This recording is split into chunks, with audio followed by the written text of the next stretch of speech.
जाते. तर त्यामध्ये hydro electrical power generating station, thermal power generating station आणि न्यूक्लिअर पॉवर जनरेटिंग स्टेशन हे जे मोठे प्लॅन्ट असतात हे यामध्ये कशा पद्धतीने विजेची निर्मिती होती ते आपण पाहिलेलं आहे. परंतु याला त्या मोठ्या जनरेटिंग प्लॅन्टला स्टँड बाय किंवा त्याला सपोर्टिंग करण्यासाठी त्यामध्ये जर काही मोठ्या जनरेटिंग प्लॅन्टमध्ये काही बिघाड झाला, त्याचं काही मेंटेनन्स करायचं असेल तर त्याला एक सपोर्टिंग करण्यासाठी किंवा स्टँड बाय म्हणून पुन्हा छोटे जनरेटिंग प्लॅन्ट त्या ठिकाणी वापरलेले असतात. आणि त्यामध्ये मुख्य 2 प्रकार आहेत, डिझेल पॉवर जनरेटिंग स्टेशन आणि दुसरं जे आहे गॅस पॉवर जनरेटिंग स्टेशन. तर या लेक्चरमध्ये आपण डिझेल पॉवर जनरेटिंग स्टेशन याच्याबद्दल माहिती पाहणार आहोत. यामध्ये डिझेल पॉवर जनरेटिंग स्टेशन जर म्हटलं तर म्हणजे आपल्याला लगेचच लक्षात येईल की त्यामध्ये डिझेलवरती चालणारे एखादं इंजिन त्यामध्ये वापरलेलं असेल आणि म्हणून त्याला काय म्हटलं जातं, डिझेल पॉवर जनरेटिंग स्टेशन असं म्हटलं जातं. परंतु या प्रकारचे जे प्लॅन्ट असतात ते एखाद्या ठिकाणी आपल्याला इमर्जन्सी कामासाठी ज्यावेळेस विजेची निर्मिती करावी लागते त्यावेळेस असे प्लॅन्ट वापरले जातात किंवा मोबाईल युनिट म्हणून वापरले जातात. त्यामध्ये डिझेल पॉवर जनरेटिंग स्टेशनची प्रथम आपण व्याख्या डेफिनेशन पाहू.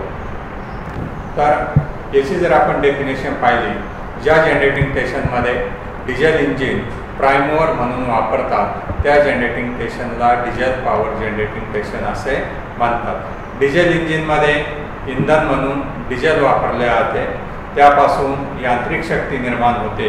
इंजिनच्या यांत्रिक शक्तीने अल्टरनेटरचा शाफ्ट फिरतो व अल्टरनेटरमध्ये AC विजेची निर्मिती होते. म्हणजे प्रत्येक कुठल्याही जे विद्युत निर्मिती केंद्र असतं त्यामध्ये अल्टरनेटर हे वापरलेलंच असतं.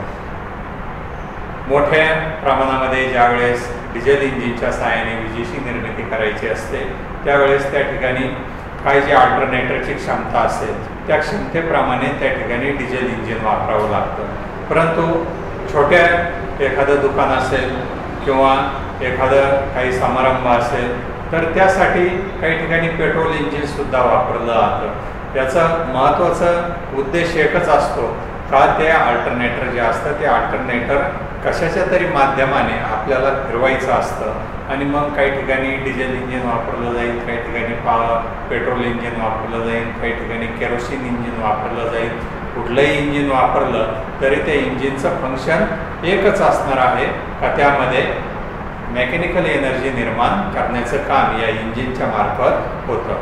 या प्रकारचे जनरेटिंग स्टेशन इंधनाच्या किमतीमुळे परवडत नाही. आपण जर पाहिलं सध्या किंवा पेट्रोल असेल, डिझेल असेल, केरोसिन तर मिळतच नाही आहे. यांचा किंमत जी असते ती या इंधनाची किंमत जास्त आहे. त्यामुळं हे इंधन वापरून जर आपल्याला विजेची निर्मिती जर करायची म्हटलं तर त्याचा विद्युत निर्मितीची कॉस्टिंग किंवा किंमत जी असते एका युनिटसाठी येणारा खर्च हा नक्कीच जास्त असतो. म्हणून असे जनरेटिंग स्टेशन हे मोठ्या प्रमाणामध्ये विजेची निर्मिती करण्यासाठी वापरत नाही, तर फक्त इमर्जन्सी सप्लाय बंद झाला, त्या ठिकाणचे इक्विपमेंट किंवा मशिनरी बंद व्हायला नको म्हणून इंडस्ट्रीमध्ये हे डिझेल पॉवर जनरेटिंग स्टेशन काय केलेले असतात, वापरलेले असतात. आणि यामध्ये आपण जर याच्या कुठल्या क्षेत्रामध्ये हे डिझेल पॉवर जनरेटिंग स्टेशन वापरले जातात म्हणजे field of use diesel power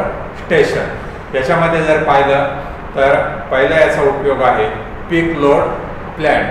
peak load plant म्हणजे ज्या ठिकाणी अचानक लोड वाढणार आहे अशा ठिकाणी हे सपोर्टिंगसाठी या प्रकारचे जनरेटिंग स्टेशन वापरले जातात.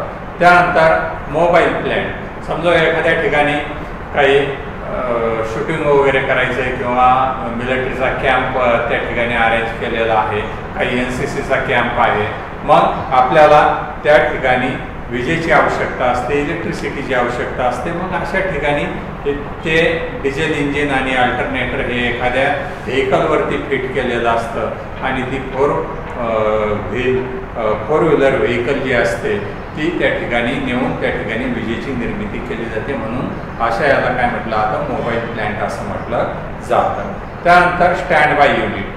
स्टँड बाय युनिट म्हणजे सप्लाय कंपनीचा जो सप्लाय असतो, कधी अचानक त्याच्यामध्ये काही प्रॉब्लेम झाला आणि आपल्याला इंडस्ट्रीमध्ये एवढ्या वेळ काम थांबवता येत नाही कारण वर्कर जास्त असतात, मग स्टँड बाय म्हणून काय लगेचच हे जे डिझेल पॉवर जनरेटिंग स्टेशन जे असतं ते लगेचच ताबडतोब सुरू केलं जातं आणि त्या कामामध्ये खंड न पडता पुढचं काम जे असतं ते कंटिन्यू चालू राहतं. त्यानंतर इमर्जन्सी प्लॅन. इमर्जन्सी कामासाठी कधी पुढे जर अचानक जर इलेक्ट्रिसिटीची आवश्यकता असेल तर अशा ठिकाणी सुद्धा याचा इमर्जन्सी प्लॅन म्हणून वापरला जातो. नंतर नर्सरी स्टेशन किंवा नर्सरी प्लॅन्ट त्याला म्हटलं जातं.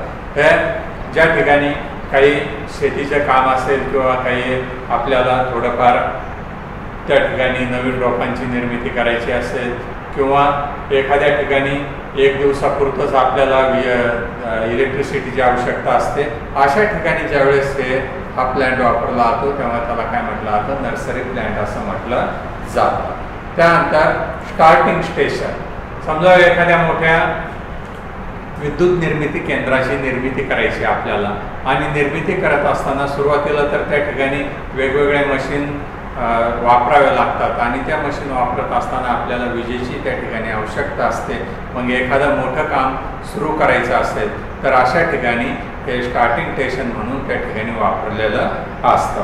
त्यानंतर सेंट्रल स्टेशन. सेंट्रल स्टेशन ज्या ठिकाणी आपण पाहतो मोबाईलचे टावर वगैरे असतात आणि अशा ठिकाणी जर सप्लाय कंपनीची वीज जर खंडित झाली तर अशा ठिकाणी सुद्धा या प्रकारचे डिझेल पॉवर जनरेटिंग स्टेशन वापरलेले असतात.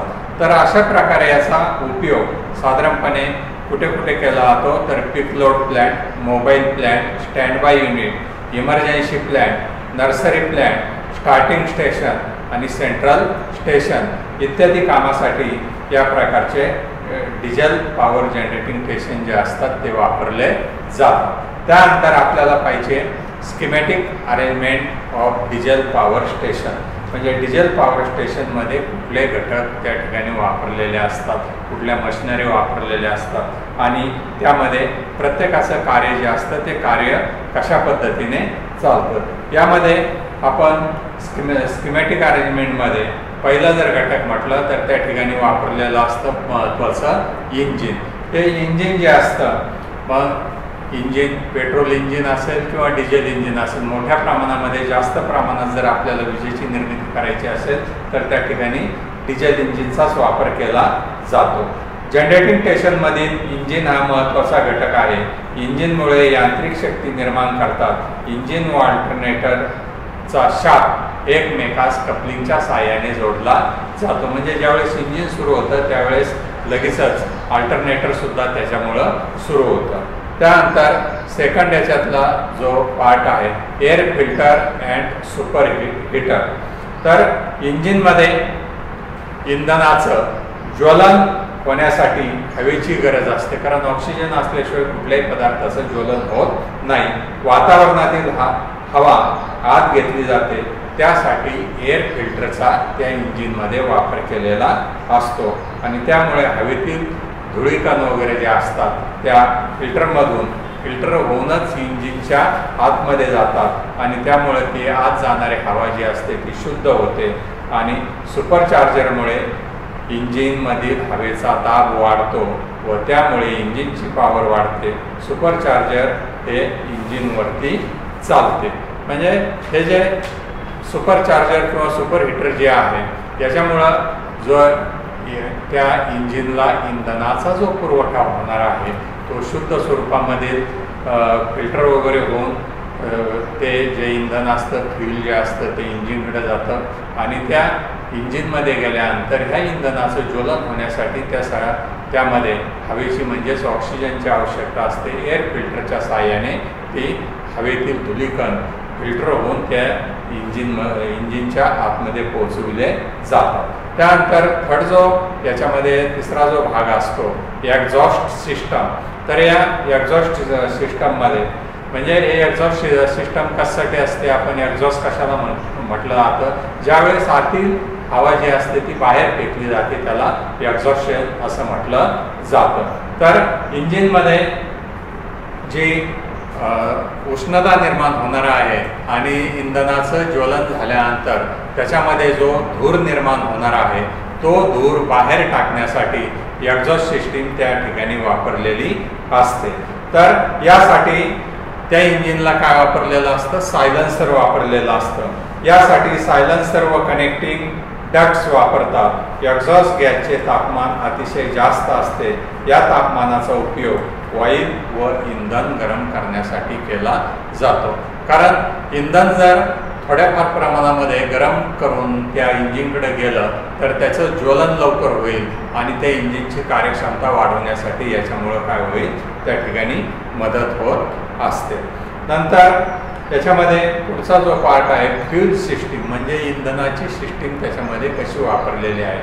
तर मोठे जे डिझेल पॉवर जनरेटिंग स्टेशन असतात यामध्ये डिझेल स्टोरेज करून ठेवण्यासाठी मोठ्याल्या टँक वापरलेल्या असतात आणि ह्या ज्या टँक असतात एकदाच मोठं एखादं टँकर आणून त्या टँकमध्ये एम्प्टी केलं जातं आणि एम्प्टी केल्यानंतर ती टँक पूर्ण भरून ठेवली जाते आणि हे भरलेले टँक जी डिझेलची टँक जी असते त्या मधून पाईपलाईनच्या साहाय्याने हे जे इंधन असतं ते इंजिनपर्यंत पोहोचवलं जातं. त्याला फ्यूल सिस्टम असं म्हणतात. यामध्ये इंधन स्टोरेज टँक, इंधन पंप, इंधन ट्रान्सफर करण्याचा पंप तसेच फ्यूल फिल्टर व हीटर यांचा समावेश असतो. इंधन स्टोरेज टँक व इंजिन या दरम्यान इंधनासाठी पाईपलाईन केलेली असते. तर यामध्ये हे जी फ्यूल सिस्टम जी आहे ते आपल्याला याच्यामध्ये वेगवेगळ्या प्रकारच्या पाईपलाईन, फिल्टर, नंतर ते इंधन गरम करण्याचे साधनं, ऑइल वगैरे, ऑइल फिल्टर ह्या सर्वांचा सिस्टीम याच्यामध्ये येते. नंतर कूलिंग सिस्टीम, कुठल्याही इंजिन जे असतं त्या इंजिनमध्ये बरेचसे भाग जे असतात ते फिरणारे असतात आणि फिरणारे भागांचं ज्यावेळेस एकमेकावरती घर्षण होतं ते घर्षण कमी करण्यासाठी इंजिनमध्ये कूलिंग सिस्टीम वापरावी लागते. ऑइल तर वापरलेलंच असतं परंतु ते गरम झालेले पार्ट्स थंड करण्यासाठी कूलिंग सिस्टीमचा वापर केला जातो. यासाठी वॉटर सर्क्युलेटिंग पंप वापरतात. पाणी थंड करण्यासाठी कूलिंग टॉवर्स, स्प्रे पॅड वापरतात. इंजिनच्या जॅकेटमध्ये थंड पाणी सर्क्युलेट केल्याने इंजिनमधील उष्णता कमी होते व त्यामुळे त्या इंजिनमध्ये होणारे लॉसेस कमी होतात आणि त्या लॉसेस जर कमी झाले तर ते इंजिन चांगल्या कार्यक्षमतेने कार्य करेल आणि ते इंजिनपासून आपल्याला मेकॅनिकल एनर्जी, मेकॅनिकल पॉवर जी आहे ती जास्त प्रमाणामध्ये मिळते. इंजिनमध्ये घर्षणामुळे जास्तीत जास्त उष्णता निर्माण होते. ही उष्णता कमी करण्याचं काम हे कूलिंग सिस्टीम करीत असते. त्यानंतर लुब्रिकेटिंग सिस्टीम, हे लुब्रिकेटिंग सिस्टीम कशासाठी आवश्यक असते इंजिनमध्ये, तर इंजिनमध्ये ज्यावेळेस वेगवेगळे पार्ट्स त्याच्यामध्ये पिस्टन वगैरे जे असतात त्यांचं घर्षण होतं आणि ते घर्षण झाल्यामुळं त्या ठिकाणी त्याला लुब्रिकेटिंगची आवश्यकता असते. यासाठी ऑइल पंप वापरतात. वंगणसाठी वेगवेगळ्या प्रकारचे ऑइल वापरतात. एक्झाम्पल ऑइलचं जर आपण पाहिलं तर 20W40 हे एक ऑइल असतं किंवा 50W40 हे सुद्धा ऑइल इंजिनमध्ये वापरलं जातं आणि हे ऑइल एका मोठ्या टाकीमध्ये भरून पंपच्या साहाय्याने त्या इंजिनमधून ते ऑइल फिरवलेलं असतं आणि ज्यावेळेस ऑइल त्या ठिकाणी असतं त्यावेळेस या ऑइलमुळे लुब्रिकेशन होऊन घर्षणाचं प्रमाण कमी होतं आणि उष्णतेचं प्रमाण कमी होतं. त्यासाठी यामध्ये लुब्रिकेटिंग सिस्टीम वापरलेली असते. नंतर गव्हर्निंग सिस्टीम, तर गव्हर्निंग सिस्टीम म्हणजे काय असतं तर प्रत्येक इंजिनला गव्हर्नर वापरलेला असतो. तर या गव्हर्नर सिस्टीममध्ये ज्यावेळेस अल्टरनेटरवरती लोड जो असतो तो लोड अचानक वाढेल आणि हा लोड जर वाढला तर त्या ठिकाणी इंजिनला मिळणारं जे इंधन असतं ते इंधन कमी प्रमाणामध्ये मिळतं आणि इंधन जर कमी प्रमाणामध्ये मिळलं तर ते इंजिन लोडवरती येऊन बंद पडण्याची शक्यता असते. म्हणून हे गव्हर्निंग काय काम करतं तर जसा इंजिनवरती लोड वाढेल तसं इंधन वाढवण्याचं काम हे गव्हर्निंग सिस्टीम करत असतं आणि म्हणून प्रत्येक इंजिनला हे गव्हर्निंग सिस्टीम वापरलेलं असतं. तर यामध्ये पुढचा जो पार्ट्स आहे याच्यामध्ये स्कीमॅटिक अरेंजमेंट आहे. अरेंजमेंटमध्ये स्टार्टिंग सिस्टम, छोटे इंजिन जे असतात ते छोटे इंजिन आपण पाहतो हँडलच्या सहाय्याने सुरू केले जातात, परंतु मोठाले जे इंजिन असतात ते हँडलच्या सहाय्याने सुरू करणे शक्य नसते. म्हणून अशा वेळेस स्टार्टिंग सिस्टीमसाठी त्या ठिकाणी बॅटरी वगैरे वापरलेली असते आणि या बॅटरीला त्या इंजिनमध्ये डायनामो जोडलेला असतो. डायनामो फिरल्यामुळं ते इंजिन फिरतं आणि एकदा 2-3 फेरे झाल्यानंतर ॲटोमॅटिक ते डिझेल इंजिन जे असतं ते डिझेल इंजिन सुरू होतं. काही ठिकाणी कॉम्प्रेसर एअरचा वापर केला जातो इंजिन स्टार्ट करण्यासाठी आणि काही ठिकाणी स्टीमचा सुद्धा वापर केला जातो. ज्यावेळेस त्या ठिकाणी बॉयलर वगैरे जर असेल तर स्टीम मोठ्या एका याच्या कंटेनरमध्ये भरून ठेवली जाते आणि ती स्टीम नंतर त्याच्याकडे इंजिनकडे पाठवून ते इंजिन आपल्याला स्टार्ट करता येतं. म्हणजे स्टार्टिंग सिस्टीमसाठी आपण छोट्या इंजिनसाठी हँडल वापरू शकतो. मोठाले जे इंजिन असतात त्या ठिकाणी बॅटरी आणि डायनामोचा वापर केला जातो किंवा स्टीमचा वापर केला जातो किंवा एअरचा वापर करून ते इंजिन स्टार्ट करण्याचा प्रयत्न केले जातात. तर यामध्ये स्कीमॅटिक अरेंजमेंटमध्ये जर पाहिलं तर आपल्याला फ्यूल टँक, त्यानंतर इनटेक एअर फिल्टर, त्यानंतर त्याची केलेली पाईपलाईन व टर्बाईन आणि त्याचबरोबर त्याचं जे अल्टरनेटर जे असतं ते कशा पद्धतीने कनेक्ट केलेलं असतं, फ्यूल सिस्टीम कशा पद्धतीने असते, त्यानंतर वॉटर पंप कशा पद्धतीने वापरलेला असतो त्या या स्कीमॅटिक डायग्राममध्ये दाखवलेलं आहे. आणि या स्कीमॅटिक डायग्रामचं जर आपण निरीक्षण जर केलं तर त्या ठिकाणी सायलेन्सर वगैरे कसा फिट केलेला असतो, नंतर त्यामध्ये निर्माण झालेला धूर कशा पद्धतीने बाहेर टाकला जातो या सिस्टममध्ये, हे आपल्याला या स्कीमॅटिक डायग्रामच्या सहाय्याने लक्षात येईल. तर याच्यामध्ये जे 2 डायग्राम आपल्याला या ठिकाणी दाखवलेले आहेत, एक सिंपल डायग्राम आहे आणि एक प्रत्यक्ष त्या ठिकाणी वर्किंग कशा पद्धतीने चालतं त्याची डायग्राम या दोन्ही डायग्रामच्या सहाय्याने आपल्याला त्या ठिकाणी त्यामधील फरक जो असतो तो लक्षात येईल. त्यानंतर आपल्याला यामध्ये पुढचा जो पार्ट्स आहे different system of diesel power plant. तर डिझेल पॉवर प्लॅन्टसाठी कुठल्या कुठल्या सिस्टम वापरल्या जातात, पद्धती वापरल्या जातात. त्यामधील पहिली जी पद्धत आहे fuel storage and fuel supply system, म्हणजे त्या इंधनाचं स्टोरेज करून ठेवणं आणि ते इंधन पाईपलाईनच्या सहाय्याने त्या इंजिनपर्यंत पोहोचवणं. नंतर injection of fuel in the engine, ते इंजिन स्टार्ट करण्यासाठी लवकरात लवकर स्टार्ट करण्यासाठी इंजेक्शन सिस्टम त्या इंजिनमध्ये वापरलेली असते.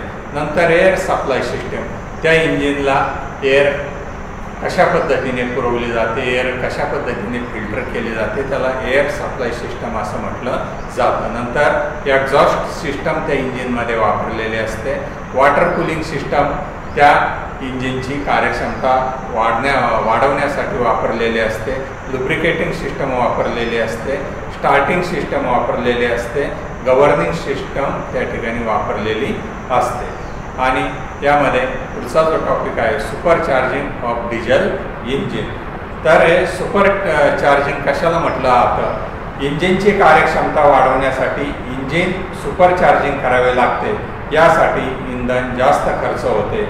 यामध्ये इंजिनच्या सक्षम प्रेशर वाढवतात आणि हे वाढवल्यामुळं या ठिकाणी आपल्याला त्या इंजिनकडून लवकर चांगल्या प्रमाणामध्ये यांत्रिक ऊर्जा मोठ्या प्रमाणामध्ये निर्माण करता येते आणि म्हणून या ठिकाणी ह्या पद्धती ज्या असतात त्या वापरल्या जातात. यामुळे काय होतं, सुपर चार्जिंग सिस्टम वापरल्यामुळे पॉवर वाढते, इंधन प्रमाणात खर्च होते, त्या इंजिनची यांत्रिक कार्यक्षमता वाढते.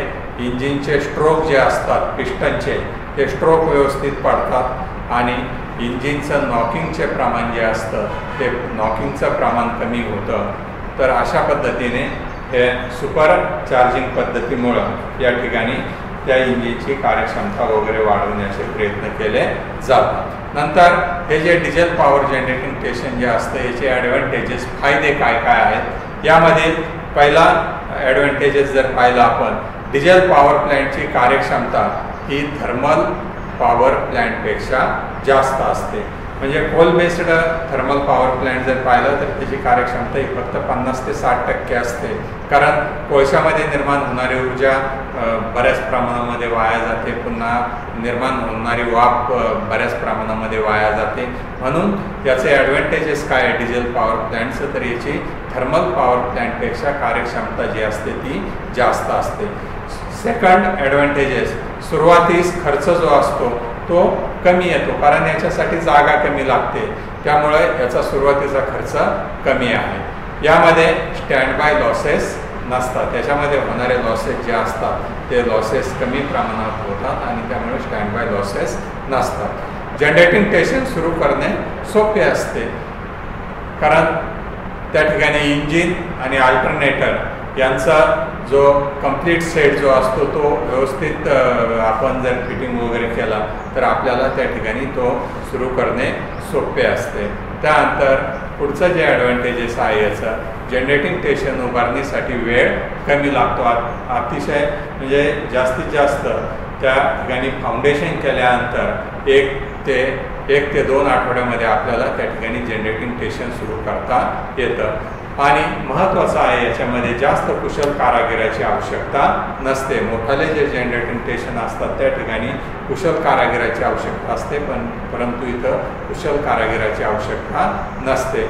लोड सेंटरच्या ठिकाणी प्लॅन्ट उभारता येतो, म्हणजे ज्या ठिकाणी लोड असेल तिथं आपल्याला लगेचच तात्काळ या प्लॅन्टची उभारणी करून तो प्लॅन्ट सुरू करता येतो। इंधन साठवण्यासाठी जागा कमी लागते, कारण यासाठी लागणारं जे डिझेल वगैरे जे आहे, मोठी 10-20 हजार लिटरची टाकी एखाद्या ठिकाणी काही ठिकाणी जमिनीमध्ये ठेवतात किंवा काही ठिकाणी वरती ती टाकीचं फाउंडेशन करून ठेवतात आणि ते इंधन स्टोरेज करून ठेवण्यासाठी जागा जी लागते ती कमी लागते। प्लॅन्टचा लेआउट जो असतो तो साधा आणि सोपा असतो, त्याच्यामध्ये जरी काही प्रॉब्लेम दोष निर्माण झाला तर लगेचच आपल्याला फाइंड आउट करता येते। तर अशा पद्धतीने याचे ॲडव्हान्टेजेस आहेत आणि नंतर याचे डिसॲडव्हान्टेजेस जे आहेत ते डिसॲडव्हान्टेजेस याचे जर पाहिले आपण तोटे, तर याचा सर्वात महत्त्वाचा तोटा जो आहे डिझेल हे जे इंधन आहे याची किंमत जास्त असते, म्हणून प्लॅन्ट सुरू केल्यानंतर कंटिन्यू या डिझेलचा खर्च होत असतो, म्हणजेच इंधनामुळे रनिंग चार्जेस जे असतात ते रनिंग चार्जेस या ठिकाणी इंधनामुळे वाढतात। नंतर त्याचे मेंटेनन्स चार्जेस जे असतात ते मेंटेनन्स चार्जेससुद्धा या ठिकाणी कसे असतात, जास्त असतात। लुब्रिकेटिंगसाठी ऑइल वापरावे लागते, त्यामुळं खर्च जो असतो तो खर्च या ठिकाणी वाढतो। आणि प्लॅन्टचे आयुष्य जर पाहिलं तर फक्त 3 ते 5 वर्षच आयुष्य असतं, नंतर आपल्याला ते इंजिन वगैरे जे असतं ते नवीन इंजिन त्या ठिकाणी वापरावं लागतं। नंतर पुढचा जर याचा आपण डिसॲडव्हान्टेजेस पाहिला तर त्याच्यामध्ये ज्यावेळेस हा प्लॅन्ट सुरू असतो आवाज जास्त निर्माण होतो आणि त्यामुळे ध्वनी प्रदूषण निर्माण होतं आणि डिझेलचं ज्वलन झाल्यानंतर त्यापासून धूर निर्माण होतो, म्हणजे त्याच्यामुळं काही प्रमाणामध्ये प्रदूषणसुद्धा निर्माण होतं। इंधन शुद्ध स्वरूपातील वापरावे लागते आणि जर इंधन जर शुद्ध स्वरूपातील जर नसेल तर त्या ठिकाणी आपल्याला त्या इंजिनकडून मिळणारी कार्यक्षमता कमी मिळते किंवा इंजिन स्टार्टिंगला वगैरे प्रॉब्लेम निर्माण होतात। कायम जास्त काळापर्यंत चालू ठेवता येत नाही, म्हणजे साधारणपणे 6 तास 8 तास चालवल्यानंतर ते इंजिन आपल्याला बंद करावं लागतं आणि त्यामुळं ते हा प्लॅन्ट कायम आपल्याला चालू ठेवता येत नाही, लोड प्रमाणापेक्षा जास्त देता येत नाही। त्या इंजिनची आणि अल्टरनेटरची काय जी क्षमता असते तेवढ्या क्षमतेपुरताच आपल्याला त्याच्यावरती लोड देता येतो। तर अशा पद्धतीने या ठिकाणी आपण याची माहिती पाहिलेली आहे डिझेल पॉवर जनरेटिंग स्टेशनची।